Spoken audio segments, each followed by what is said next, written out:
সকাল 9টার অফিস 9টায় শুরু হয়, মাননীয় প্রধানমন্ত্রীর জন্য কোনো প্রোটোকল দিতে হয় না, উনি সাধারণ মানুষের মতো করে চলছে।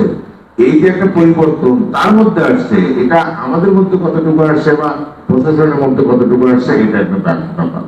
আমি মনে করি যে এই পুলিশ প্রশাসনকে বগুড়া সদরের মাটিতে অত্যন্ত তৎপর থাকতে হবে।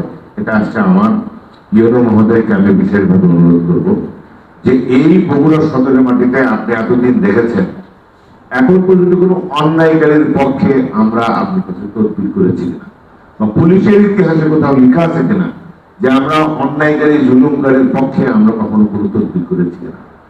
আমরা করি, এই ধরনের রিপোর্ট নেই। তাহলে আমরা ভালো সার্ভিসটা প্রত্যাশা করি।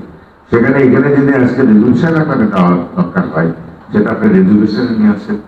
প্রতিটি ইউনিয়নেই মাদকের ব্যাপক, মানে এটা শহরের কাছাকাছি হওয়ার কারণে শহরের লোকগুলো এই এলাকাতে যে মাদক পাচ্ছে, ওখানে সরবরাহ থাকার কারণে তারা যে মাদকগুলো কেনার সুযোগ পেয়ে থাকে, যার কারণে একটা দূরের ইউনিয়নের তুলনায় এই আশেপাশের ইউনিয়নগুলোতে মাদকের প্রভাব একটা বেশি।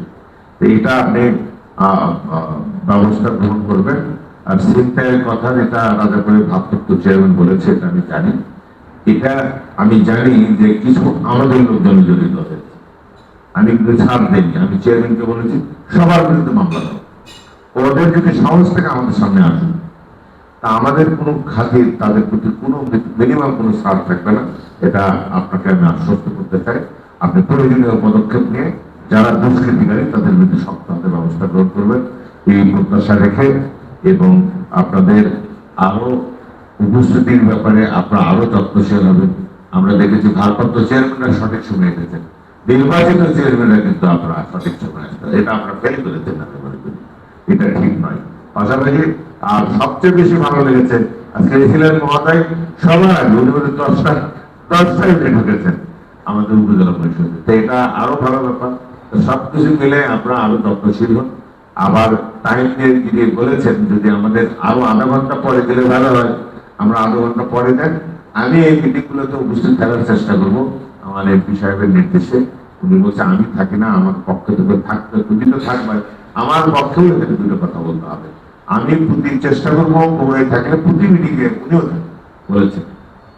এখন আমরা খুব সিরিয়াসলি না, এটা আরো কার্যকরী একটা মিটিং করবো। অনেক অফিসাররা আছে নাই, কেন আসে নাই আমি মহোদয়কে বলবো যে আপনি তাদেরকেও আগে থেকে নোটিশ করেন, সবাই মিলে উপস্থিত থেকে আমরা একটা কার্যকর মিটিং করি। এই যে সময়টা আমরা নষ্ট করলাম 1-2 ঘন্টা, এটা যেন কাজে লাগে। এটা এই ব্যাপারে আপনি যত্নশীল হবেন, এই প্রত্যাশা রেখে সবাইকে ধন্যবাদ।